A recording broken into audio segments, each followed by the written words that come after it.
Hello and welcome to this week's Devil in Detail podcast. I'm Rob Paxton and we're here talking all things Salford Red Devils. Joining the show this week, special guest, we've got George Harborne, our commercial director. All right, George, looking forward to talking all things Salford on the podcast. Very much looking forward to it, Rob. Thanks for having me.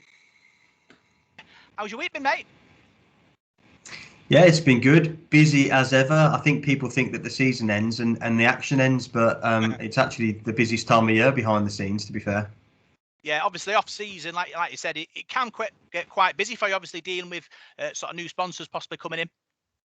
Yeah, definitely. There's a lot of pressure points in this time of year. We like I say, a lot of the stuff that you won't see that goes on is preparing orders for kit, which is substantial. Making sure that they come in on time and land with us at the right time of year, so that the guys can get back into training and all the rest of it. Season tickets going on sale.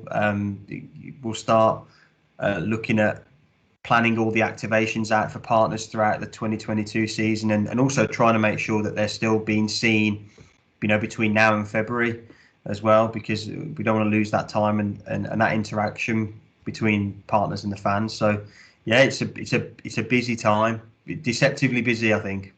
Yeah, obviously you say you were involved in football before you came to rugby league. What's the difference, obviously, commercially between the two? Is there a sort of a massive difference or not? Yeah, it's pretty substantial, to be honest. It's pretty substantial. I think in terms of the valuations of partnerships and that sort of stuff, Super League is probably at a level with League One, League Two in football, and I think that's probably a good place to sort of pitch rugby league if you were going to compare the two.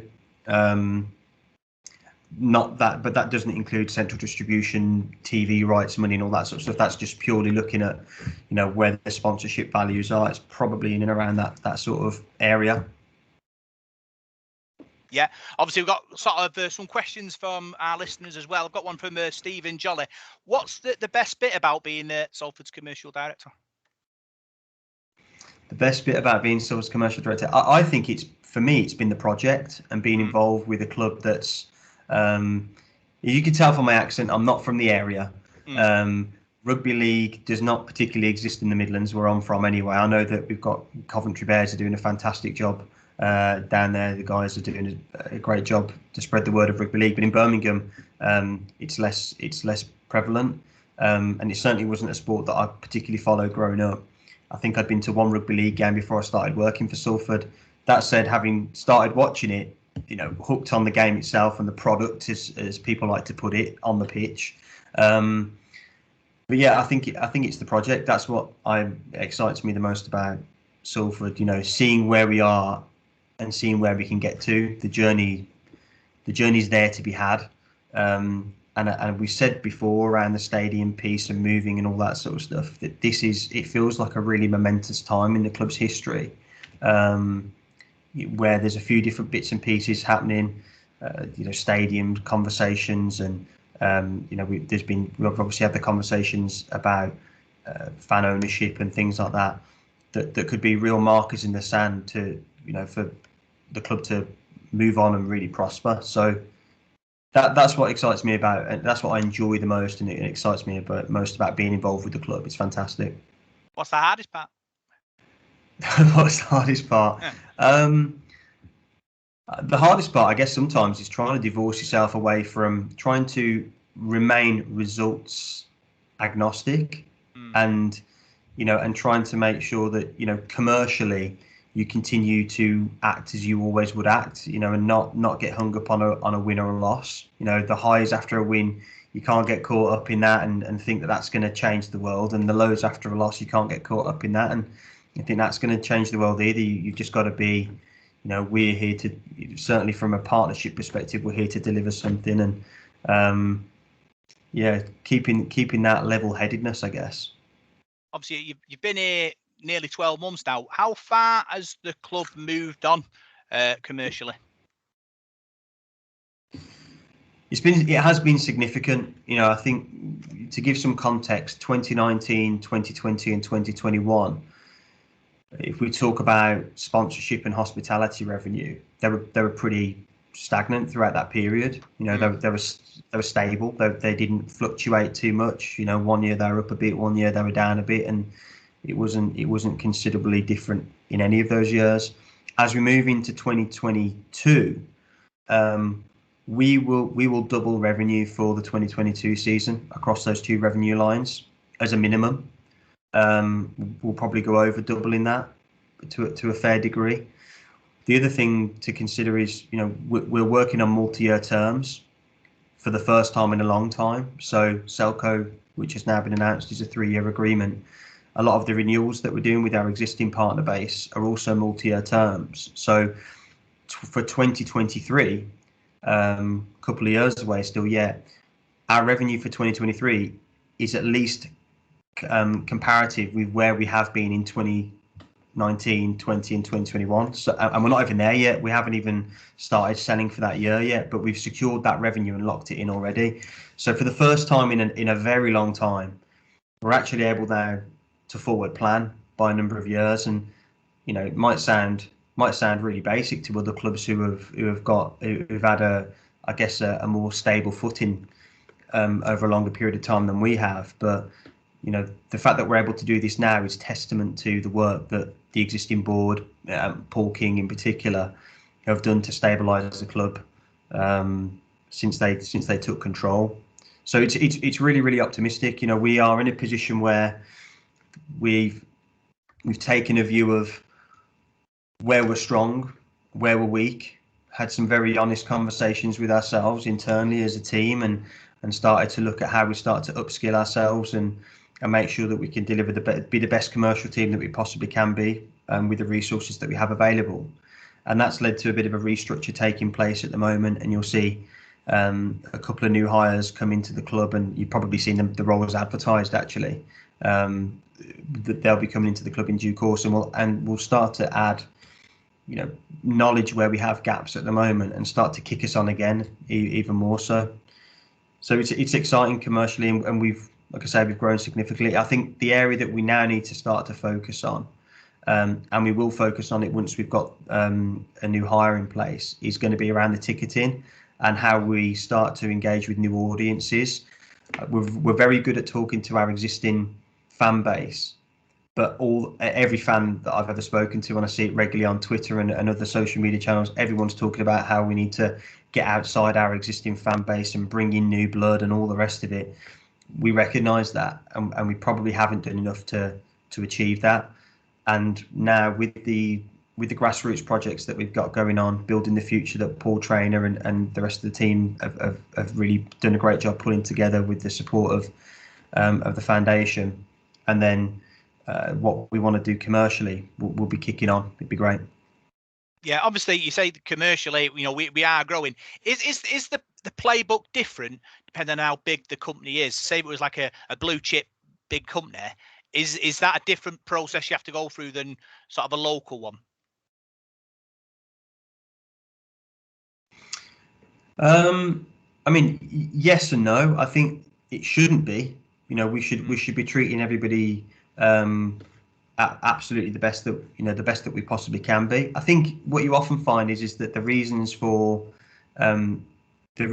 doing work and doing a partnership are sometimes different. You know, some of the local sponsors are doing it for the love of the club, and that's kind of where the line's drawn. Whereas some of the bigger partnerships, they're trying to develop certain areas of their business, and are using sport sponsorship as a tool to help them to do that. So it is a case of really assessing what each individual brand that you're speaking to wants to achieve. I think where rugby league hasn't been great, and where we certainly haven't been great, is going outside of the pool of known brands or geography or whatever else it is. And, you know, Selco for us is a great example of how brands want to invest in this sport. They do want to be involved. You know, they're not based, although they've got the store in Salford now, they're not based locally. Their head office is down in the Midlands. So this for them, you know, is a real investment into the club and into the region. But we as a club have to put ourselves outside of our usual comfort zones to achieve those partnerships. We can't expect that every partner we ever do is going to come from Salford, and that's going to be enough, because it won't. So I think it's about us. It's about us being ambitious enough to kind of go, yeah, there are great businesses in Salford and we want to work with them. There are great businesses in Greater Manchester and we want to work with them. But there are great businesses across the whole of the UK and we want to work with them too. We just need to make sure that we're not frightened or cap ourselves, essentially. And I think that's kind of what rugby league in Salford have probably done in the past. We kind of cap ourselves. That's what's so exciting about the Salco deal, because it's come genuinely from fresh and from a completely new area that we probably wouldn't have explored 12 months ago. Opportunity Club gives opportunity to businesses, and that's what it's all about. And it's about us being in the right place and using our product to the advantage of both us and them. Yeah, I think so. Look, we are people might, depends how you look at us at the moment. Some people, if you've got a negative head on, might think that we're in a difficult position, but most people that I speak to see the huge opportunity that we currently have at our feet, and that's certainly what sponsors are buying into. It is a genuinely exciting time for the club, and that's reflected in the types of conversations that we've been able to have lately. It's been all positive from what we've seen commercially, without a doubt. How's the COVID? How's the landscape changed since COVID and Brexit hit in the commercial market? Yeah, I think it's easy to use COVID and Brexit as excuses. I mean, some businesses are genuinely impacted, but some other businesses have thrived, and that comes down to us as a club to make sure that when we're targeting partnerships for revenue purposes, that we go down the routes of the businesses that have thrived rather than the businesses that haven't. I feel sorry for our new kit manufacturers, mind you. We obviously we've announced VX3 in what is a record club agreement. Again, a fantastic uplift from where we've been in the last couple of years. But I do feel for them in terms of everything that you see at the moment around logistics and shipping and all that sort of stuff. I feel for them because they've got some deadlines to hit, and it's going to be difficult for them to do it. But they keep me assured that it's going to take place. But the world's a funny place at the moment, and it's definitely, COVID and Brexit are definitely impacted, but probably not to the extent that people might think. It's not. It's easy to use it as an excuse, and no business can afford to use it as an excuse. We all have to try and persevere, and we're the same. Yeah, the VX3 deal is a record deal. Obviously, kits are important, like you said, and the logistics is something that we have to sort of keep our eye on. Obviously, with Christmas coming up, it will be a big thing. Obviously, fans want kits, don't they, for Christmas? Obviously, got plenty. Got a bit. Are we in like a closed window? Is a window tight right now for that? No, no. For Christmas, we'll be fine. I'm very confident that we'll be okay for Christmas. Yeah. So I'm not worried about that. Yeah, I'm more worried about being told off by the rugby department about training kit not arriving on time. Oh yeah. But we'll get there. But it is a massive part of the club's sort of finances, kits and manufacturing and things like that. It's important that us fans, when we get that opportunity, buy the shirts and buy the merchandise and put a bit of money back in the tank. Yeah, look, that's true, but at the same time, you have to have good stuff to buy. You need to have good choice. There needs to be plenty of choice and good options for fans to purchase, and that's something that, working with VX3, we definitely want to address and we want to change. I think already I would hope that people who've seen the Allegiance tee with the fan names on and the Magic Weekend shirt, if you purchase one, hopefully you can see the quality in the kits and what they're trying to achieve, and the rubberized crests, and that they'll be making a return for the kits next year.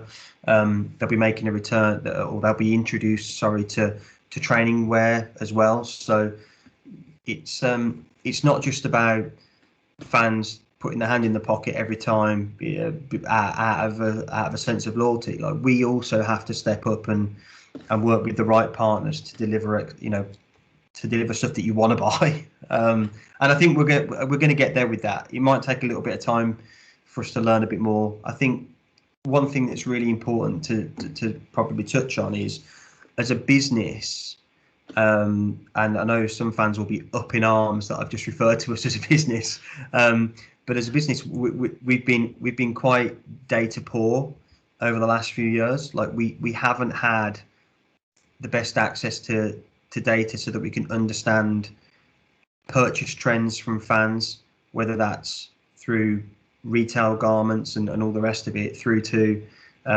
ticket purchase behaviours as well. That's something that we're addressing as a club. We need to start to understand what makes you guys tick as fans. We need to understand, when do you like to purchase your season tickets? How do you prefer to pay for them? How do you what time of the week is a better time of week for you to be buying a match ticket, and make sure that we start to tailor the opportunities that you've got to engage with the club and purchase through the club, and the ways that we're communicating those opportunities better, because we haven't done that particularly well in the last few years. So that's something that we're addressing as well. How do we improve those communication channels, and that isn't just about how do we improve opportunities to communicate for you to part with money, which is a very callous way of looking at things. It's actually about how do we just start to open up that dialogue more between the club and the fan base. And obviously we've launched the newsletter in recent months that comes out on a weekly basis. We've, whilst we had the fans forum around the stadium, of which there'll be another announcement for another one coming up relatively soon, I'm sure. We want to try and introduce those to be more frequent throughout the year, and a big part of, again, improving that communication and the opportunity for fans to have a voice and be involved in the club more is where we've already spoken about that community share scheme, that community ownership of the club, which, again, we're going through a process at the moment of exploring, what does that need to look like? What are the different ways that we can structure that, which the Supporters Trust have had some involvement in as well. So there's trying to negotiate sort of commercial deal. What's the most important aspects of the negotiation? Genuinely, it completely depends on what the brand are trying to achieve. Is it corporate social responsibility that they're looking to achieve? Is it just pure brand awareness and they just want to be seen on Sky Sports? We're fortunate that we have that Sky Sports deal so that we can offer that national platform. Is it just about hospitality because they want to bring clients to a game?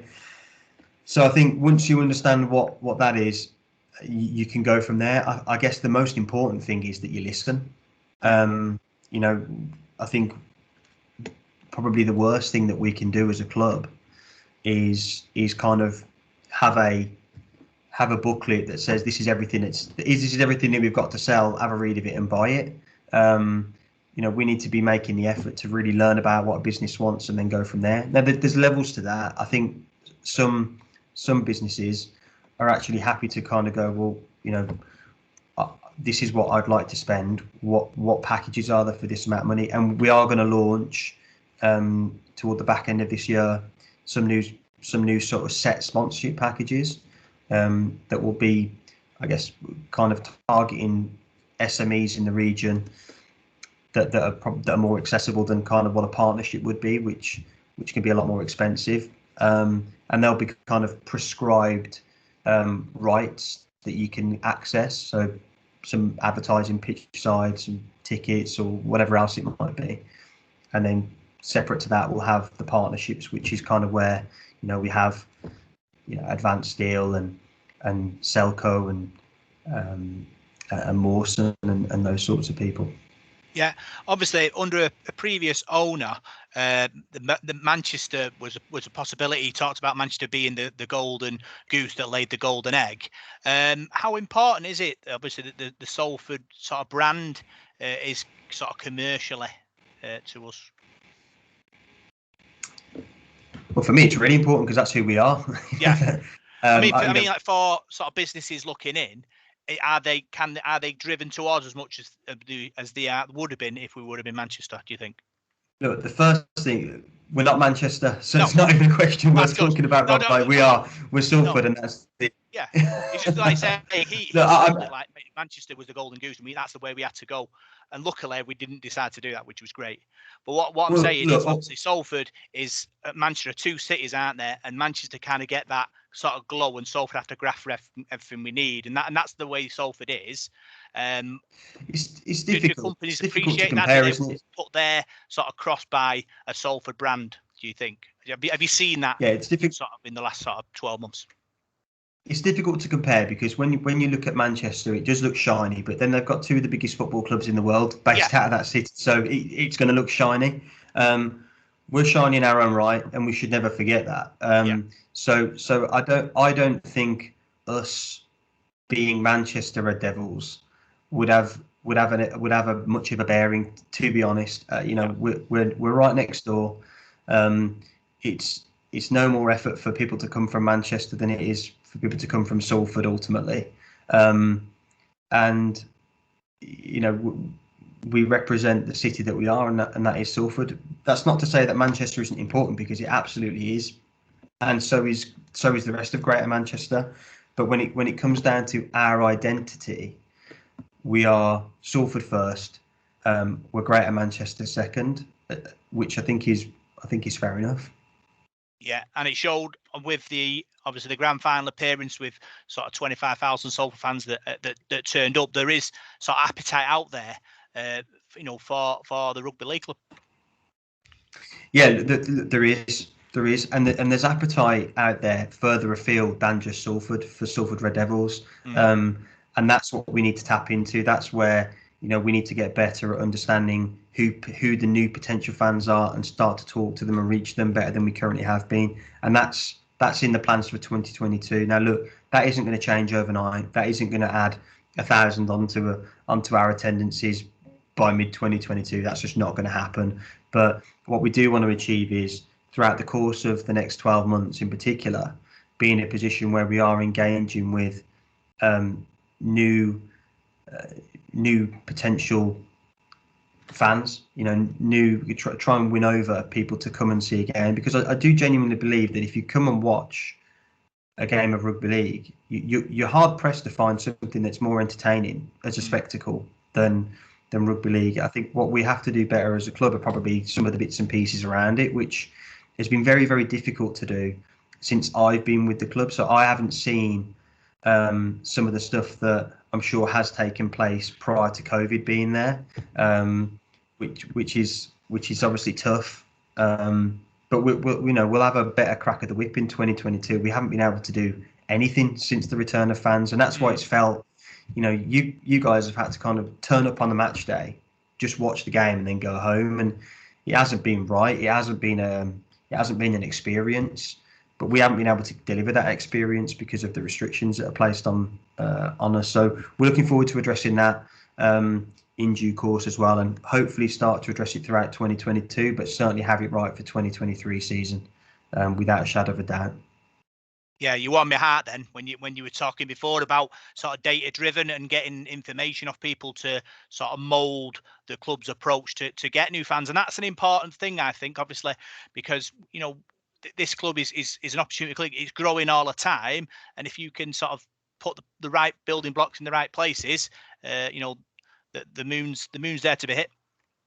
I totally agree with you. And look, one thing that struck me massively, literally from before, as I was getting ready to come into this position, throughout the back end of 2020 and then into 2021, knowing that I was coming into Salford, one thing that struck me is the sheer passion of the fans that we've got. And I know that we always, refer to our own fan base, and the fans refer to themselves as being small in number but loud in voice, and all the rest of it. And it's absolutely true. It's phenomenal. The Salford support is fantastic, and that's where we kind of know that we've got this really stable base that underpins the club, and it's crucial for the club.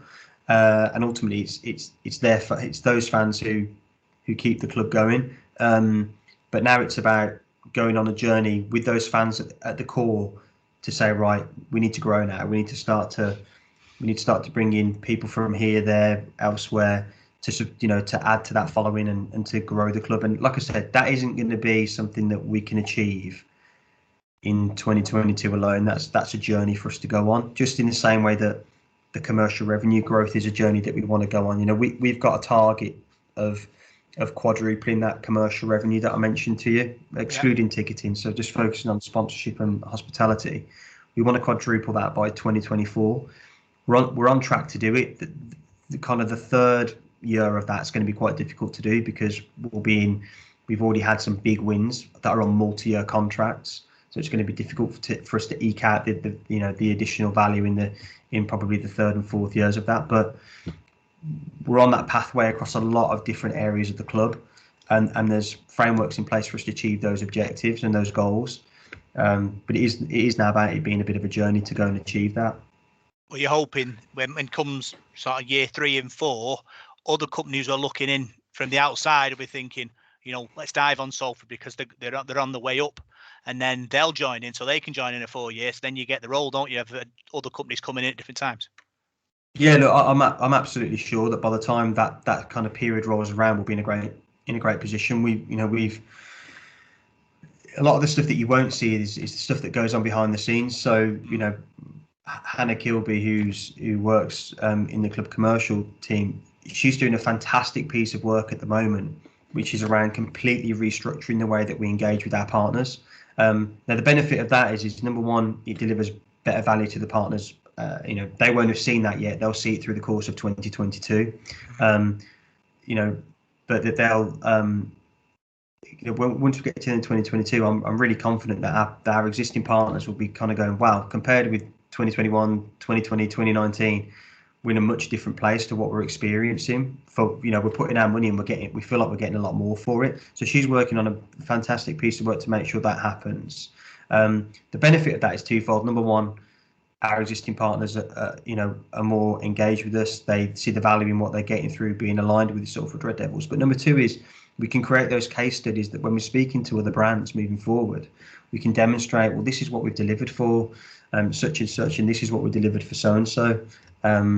And we've got genuine advocates within our partner base that will say, yeah, get involved, because this is a great club to be involved in. Now, some of our partners sponsor multiple clubs, and what we want to achieve over the course of the next 12 months is at the end of the year we want to be able to go, well, you sponsor that club and that club, where do we stack up? And we want to be the top one. So yeah, it is exciting, and like I said, that's one example of that Hannah's doing a great job of working on. But then there's other examples of that in other areas that other people are working on too, which is exciting. Yeah, I suppose it's about growing the club, but then also growing the sport as well. Is that something you can look at, obviously playing our part in that process? I think Paul Trainer and the foundation and some of the work that Paul Rowley's been doing as well with Paul Trainer are far more important to growing the game at a grassroots level than anything that I work on. But the ambition that I do have is in whatever small way that we can as a club is to try and attract new brands into the sport, and then for other clubs and anyone else involved in the sport can kind of go, well, look, actually there is interest from brands outside of the region or outside of the sport that as it is at the moment to come into it, because ultimately that's just more money, isn't it? That's just more money coming into the sport that isn't in at the moment, and that's what we're experiencing from 2021 season going into 2022 season. We're bringing in more money into the sport, into our club, than we previously have had, which is obviously a huge win for us. Yeah, Toulouse has been promoted to the Super League this season. How does that affect us sort of commercially as rugby league and as Salford as well? Do we feel the effect of them being in Super League? Well, we certainly feel the effect of having to travel to France twice. Yeah, there is that. I think that's for sure. This is a real hot potato subject, to be fair, and I don't really know how I sit on it. If I'm being honest with you, I don't have a firm opinion either way. I've read a lot in the last week from, unquoted sources saying that it's detrimental and we should, pull up the drawbridge and kick the French guys out. And then there's other quotes attributed to other people that sort of say, well, actually, it's really beneficial for the development of the game. The truth is, Rob, I'm not sure. I think if we can secure a French broadcaster, then absolutely it's positive. Of course it is. Do I think that it means that we're going to get French sponsors or anything like that coming in? I don't know. I'd be surprised if that's the case, to be honest. But yeah, I don't know. Say, for me, they talk about sort of the French clubs coming in, which is fine, and it grows the profile of the sport. When does the next TV deal finish? When is that soon? Do you know? No, we've got so it's not long been agreed for this year. So I think we may have we've got another year at least of the existing agreement. Okay. You caught me on the hop actually. I'm not entirely sure. It's just for my account to be renewed. For them being there and Catalan being there as well, our sort of deal has to be higher because we're broadcasting out to another country into different places. If it's not higher than it is now, then does that mean expansion's failed? Well, there's two ways to look at that, isn't there? Because the domestic deal that targets the UK is reduced because you're not broadcasting from France back into the UK. So if we can add a French broadcaster to the mix, then I think it does increase. It does get better, but that's a double-edged sword, and that's the thing that we'll find out in due course, whether that's of a benefit or not. Obviously, back to Salford now. There's talk about sort of moving sort of to Moor Lane from the AJ Bell. Commercially, what makes sense for the club? I think it depends on what happens with a move. If and it's worth saying, there's obviously conversations going on in the background that we will have another fans forum when the timing's right for that. I don't think we feel like there's enough to report right now. Yeah. There isn't anything that's concrete enough for us to come and say with any conviction this is what's happening. Otherwise we would have done that. But things are in the background are moving in the direction positively. Towards us trying to get to Moor Lane. But again, there's so much that can take place before then. However, let's assume that we do end up going to Moor Lane. Yeah. I think if the deal is right, it can be a very positive move for us. But again, there are so many factors that go into that deal being right, Rob, that it's really hard to make a judgment call on it now. And it'd be remiss of me to kind of start hyping everyone up and going, yeah, let's get there now. Like it's going to be the best move that we ever make. Like it has the potential to be very good for us. It has the potential to not happen, and we end up going somewhere else, and that could be very bad for us. So it's one of those where I think, like I said, it would be remiss of me to hype it up or to dim it down, or to say that Manchester would be awful or Manchester would be brilliant or Moor Lane would be awful or Moor Lane would be brilliant, because there's so many factors that still have to play out. But without shadow of a doubt, the potential is there for it to be really good for us commercially. I think one thing that is for sure is that the AJ Bell isn't viable for us. Like we can all agree on that as a starting point. But there's a lot of conversations that still need to take place, that are taking place, and that we're trying to work through as quickly as we can and as diligently as we can to secure the best possible footing for the club moving forward. And at the moment, say it's not viable. Obviously, if we sort of quadruple our sort of commercial incomings, would it be, or is it just a dead duck? I mean, look, would it be in a sense of could we afford it? Yeah, we could. But what you also have to consider is the tenancy agreement that we have at the moment, which we're not paying for in full, comes up at the end of 2023 anyway. So, and that was a deal that was struck kind of 10 years ago, and we're not paying the rates that are 10 years old. So, are we going to be able to pay the rates when they're reset in 2023? Probably not, because they're going to go up. So, yeah, I think it'll be relative. I think by the time we get to 2023, we will have more revenue, but at the same time, I would be amazed if the rent didn't jump along with the fact that it's 10 plus years on since the original deal was struck. And obviously, sort of potential sort of commercial partners that might come in. Do you think that affects where we play, whether it's at the AJBL? Do you think people will sort of continue to search us out if we are at Moor Lane? Do you think? Yeah, I think we'll be fine. I don't see it being an issue at all. I actually think that, sponsors coming to a stadium that's absolutely rocking will be better than sponsors coming to a stadium that is two of the stands are closed. So I don't see that being a negative impact at all. I think if you have a negative view of it, you'll find a negative angle. Yeah. But I absolutely don't have a negative view of that whatsoever. But at the same time, I also don't have a negative view of the AJBL in that respect, because it is a great facility.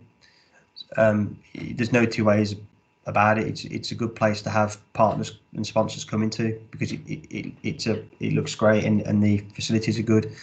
But at the same time, Moor Lane can be that as well, and Moor Lane can be all those things as well. Look, and anywhere we go can be that if we make it. It's not necessarily just about talking about Moor Lane here. So yeah, that isn't something that worries me. And as we're having the conversations with people who are coming on board with us, we've made them very aware of the situation that's ongoing. It's not like we've tried to pull a fast one and they haven't bothered reading the newspaper for the last 12 months. Everyone knows the situation that we're in, and we've leveled on that as well. And everyone's bought into the opportunity it presents rather than, the reverse of that, which I don't think will happen. Yeah, obviously we're still in search of a new coach. Does that have impact on sort of commercial sort of relationships? Our businesses kind of like, oh, you haven't got a coach yet. What are you doing? No, I don't think so. I think there's probably a little bit of stuff that's more localized. I know that we've got player sponsorships that we're looking to renew, and I think people might want to know whether they think that the player that they've sponsored is going to be fancied under a new head coach or not. Yeah. I think they'll do well to figure that out, because it's hard to second guess what any head coach is going to do with the squad. But so we understand that. I do get that totally, and people want to take their time and see how what style of play they think will be played. But other than that, no, I don't think it has a huge impact, to be honest. It hasn't been something that we've particularly struggled with. We've got a couple of questions from a couple of listeners. George, Salford Devils fan, can we have a list of the sponsors on the website? I think it's obviously so they know who's sort of supporting the club. Yeah, look, we need to address that, and we are going to address it. We will have something like that in place before the start of the 2022 season. We want to be in a position where fans can see, and it's good for fans, it's good for our partners as well, that they can be recognised as being a partner. And so yeah, we will definitely introduce that. Can we have a list of offers / discounts for season tickets? We did have season ticket holders. Sorry, we did have a few years ago have a kind of thing. I think it was for Nando's. That you could go on a Monday and get some cheap chicken.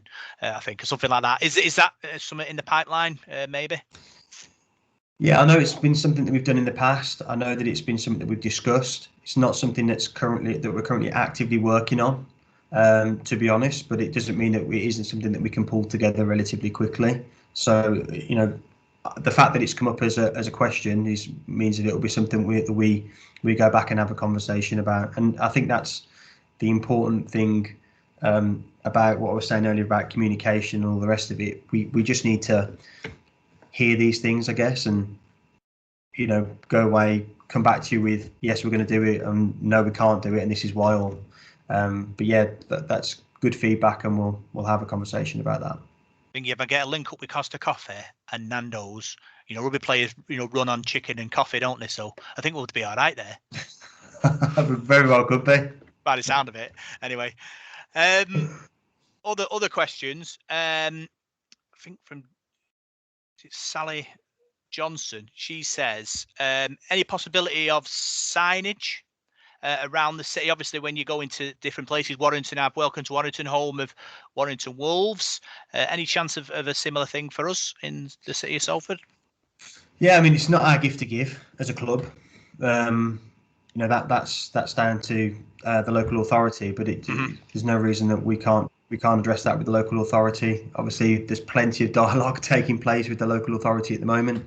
So yeah, appreciate that coming up, and we can certainly ask that question and have that conversation. I suppose it looks good, but how much does it add, do you think, to our sort of presence? I don't think it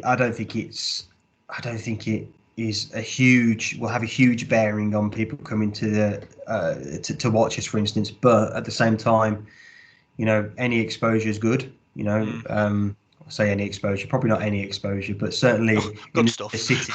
Yeah, the good stuff is good. The bad stuff definitely isn't.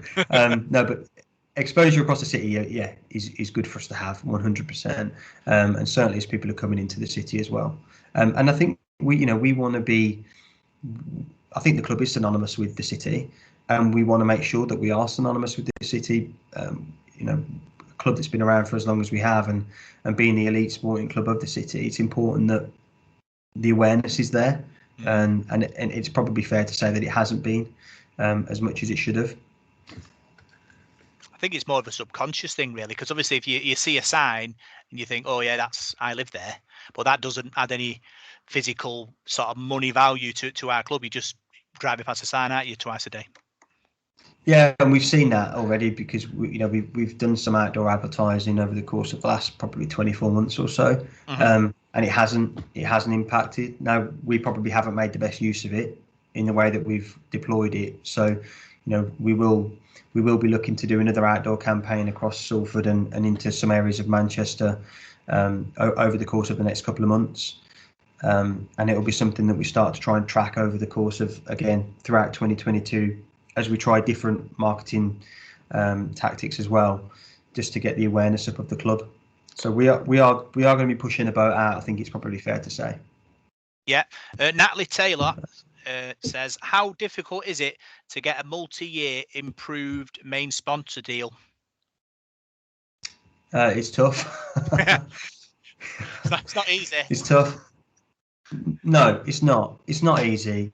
It's not easy. I think it's probably worth saying, Mawson, because I've seen this question be asked. Mawson are still involved with the club. We've agreed a multi-year renewal with Mawson. Absolutely delighted that we've managed to secure that as well. Although I don't think it was ever in too much doubt with Jed being there, because he's a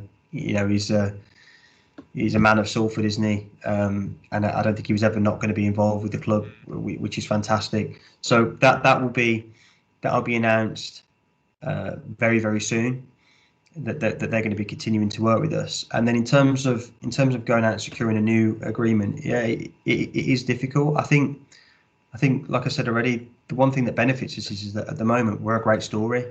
We really are, and with the opportunity that we've got ahead of us over the next couple of years, the pathway bits that we're working on, the community elements as well,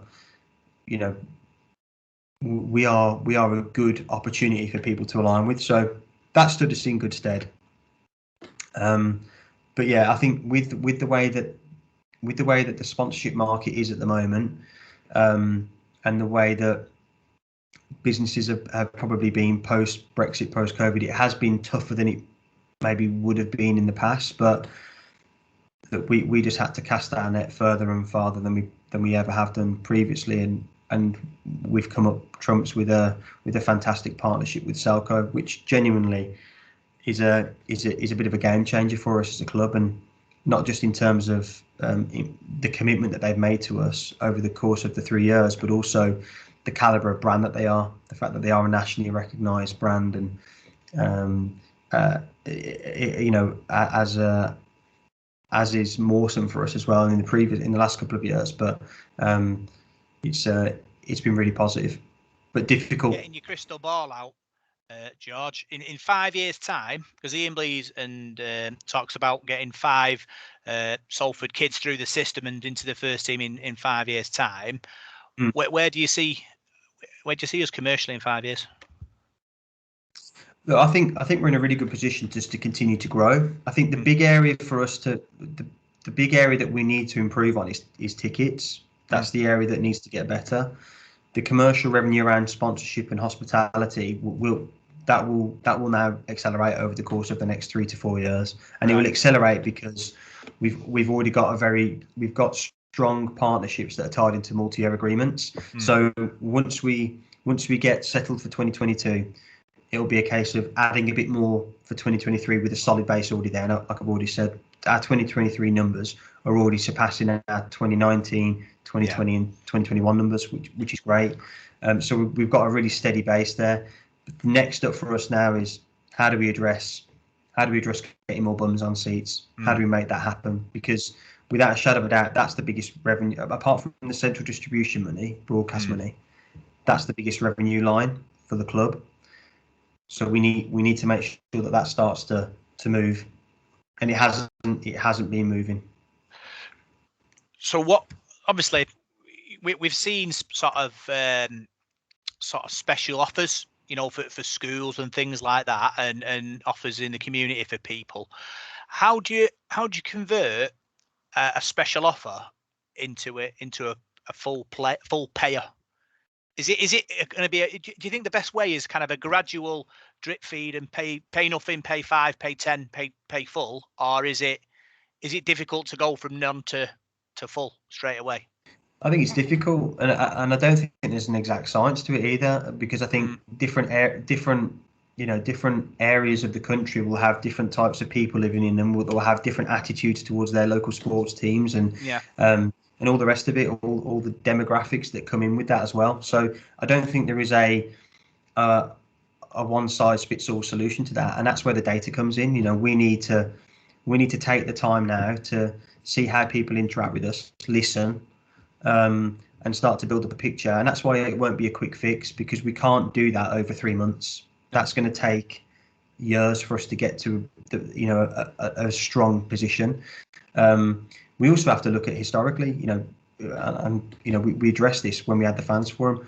We've never been a club that had 15,000 people coming to a game. So let's not start talking in fantasy stuff that's going to happen now, because it's highly unlikely. There's more competition for leisure spend now than there was 20 years ago, and we weren't doing it then. So that said, there is definitely an improvement that can be made. We just need to figure out what we think that the top line of that improvement can be, and time will tell on that, Rob. But it definitely isn't what it is at the moment. That's for sure. I think what we have at the moment is a brilliantly loyal core supporter base that through whatever will always come and support the club, and that's fantastic, because that's what we can hang our hat on as a club, and grow from there. The next step now is how do we bring in those people who are kind of on the periphery? How do we start to win them over? And that's the journey that we're gonna have to go through. We're gonna have to, can we get them to 1 game? Can we get them then to 3 games? Can we then get them to half a season? And then if they're coming to half a season, can we get them to come to a full season? And it is going to be gradual, and it's going to be long term. Yeah, I think, like you say, it's the growth, then also finding out the reasons why people don't come back. I think that's an important part of it, because a lot of people, what I don't want us to turn into is like a place where people go just once, like you go to Chester Zoo once. You know what I mean? It's finding a way to hook them in, and if they don't want to come back straight away, you want to find out sort of why, to help you build sort of the brand. Yeah, look, I agree with you. I just the thing that I really just want us to be able to do is kind of grab sports fans from Salford and Greater Manchester and just get them down and just come and watch a game live. Because for whatever reason, probably not fair to say of all matches, but sometimes rugby league doesn't always translate the best it can be onto TV. But when you're in that stadium and you're seeing it firsthand, there is no better. You can't experience rugby league better than that. That is the pinnacle of watching this sport. We just need to get more people to see that, because when I speak to we've had some people up in hospitality, and when I've been having a conversation with them, they've never been to a game before, don't know what to expect. You speak to them at the end of the match. I can't believe I've never been and watched rugby league before. What a fantastic game. It blows football out of the water. Yeah. In terms of sheer exhilaration and excitement, all the rest of it, and you can't argue with that really. It's non-stop. It's grueling. The guys are phenomenal athletes, so we need to spread that message. But there's also other messages that we need to spread as well. We can't just be targeting one set of potential fan based on the athleticism and the action in the sport. We need to be targeting other groups of potential fans for other reasons. We need to be more than one thing to everybody. Yeah, I think the thing as well, historically, we haven't been that successful. But in recent times, we've got to a grand final and a Challenge Cup final. So people have seen us, got at the highest level. For me, it's about competing at that highest level for a sustained period of time. Because then people sort of recognise us as a top team and are more likely to come and sort of watch us. Yeah, I agree with that. I think success is always helpful. I think the only thing I would say to challenge that is that we've had success in the last couple of years. Yeah, probably some of the best success we've had in a very long time, and it hasn't converted. And part of that's us as a club. We have to look at ourselves and go, well, what did we do to convert it? Not a lot. We've got to be honest and sort of go, how did we capture those those people after they came to the grand final?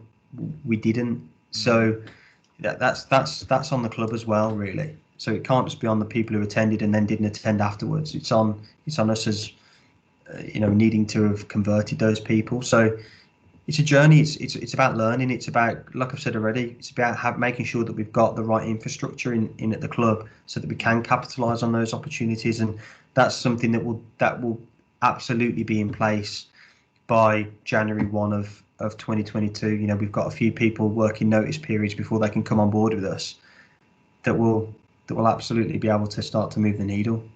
And that's what's exciting. You can see the building blocks fall into place. And that's just me speaking after the limited amount of time I've been with the club. You speak to Paul King, to what he has had to come into and steady and sort out is utterly phenomenal. And that the guy needs to write a book in a few years' time. But he's done a phenomenal job to move us from where it was when he walked through the door to where we are now, and he still does a phenomenal job on a day-to-day basis. So, but all of that work that him and the board and other people within the club have done up to this point now puts us in a position where we can start to really look at growing and developing, because we've got stability for the first time in a while. And like I said already, I keep using the same word, but that's the exciting thing about the club. It is optimistic. You've got the right people in the right places. You've got the right support, and now you've got the opportunity to look at the detail, and that's what the devil in detail. There you go. There's one for you. There you it's go. just Yeah, a matter absolutely. of, like I say, you find the right sort of what like you say turns the dial and brings people in. It's just about testing and learning now. That's what we need to do. Yeah. We need to test and learn. We need to test and learn with our fans, with you guys, to sort of see, what works for you, what doesn't work for you, what captures the imagination and what doesn't. We need to test and learn with new potential fans. We need to test and learn with partners, to see what works for them and what doesn't work, and start to build up a knowledge base of all of those things, and then from there just continue to prosper and grow. And we won't get everything right. That's it's really important to say that. Just because we're talking positively now, we will do things that will be monumental errors, no doubt about it. But that those errors are learnings in the path for us achieving the success that we're going to achieve. To be fair, I think you'll be all right. I think we've suffered a few monumental errors previously. I think we won't go back there. No, we've learned from plenty of them. Yeah. Just obviously the big news today that a Monopoly Salford edition has been brought out, and we're on it, which is great for us, isn't it? Look, it's fantastic. It's really, really good. You know, we had some conversations with the guys at Monopoly earlier on in the year. You know, they were very, very keen to make sure that we featured here. You know, they understood what Salford Red Devils mean to the people of Salford. And it was a very easy process to go through with them, actually. And I'm delighted that we're on there. I think it's, you know, Monopoly is iconic as a game. It's and for us to feature is fantastic. And I know that Hannah, who I've mentioned already, Marcel Locke and Chris Atkin went down to the launch this morning and had a great time there. I think Chris has been roped into having a few suspect photographs taken with Mr. Monopoly and a few other bits and pieces. But yeah, look, it is really positive, and it wouldn't be a Salford version of Monopoly if we weren't involved in it. You know, it wouldn't be right. So no, I am really pleased that we're in there. And just in time for Christmas as well, people can rush out, as well as buying the scenes tickets and the shirts. They can buy a Monopoly board and play that Boxing Day. Absolutely. Yeah. Look, it's what a Christmas present it is. I'm sure there'll be plenty of family arguments taking place on Boxing Day. A few Salford Monopoly sets getting flipped up in the air. Stick a couple of hotels on us. That'll sort us out. Yeah, you should do. Yeah. So big thanks for joining us on this podcast, George. It's been great talking to you. Very insightful and yeah, fantastic. Big thanks for coming on. No, look, it's been a real pleasure. You know, thank you very much for having me. And I guess message to the fans is thanks again for all of their support, because I can't stress it enough. Without them, the club wouldn't be here. So, you know, again, huge thank you, and thanks again for supporting. Yeah. So big thanks to you this week's Devil in the Detail podcast. I'm Rob Parkinson. You can find us on Facebook, Devil in the Detail SRD. You can find us on Twitter at DITDSRD. And you can find us on SoundCloud, iTunes, Radio Contact, Spotify, and YouTube. See you next week.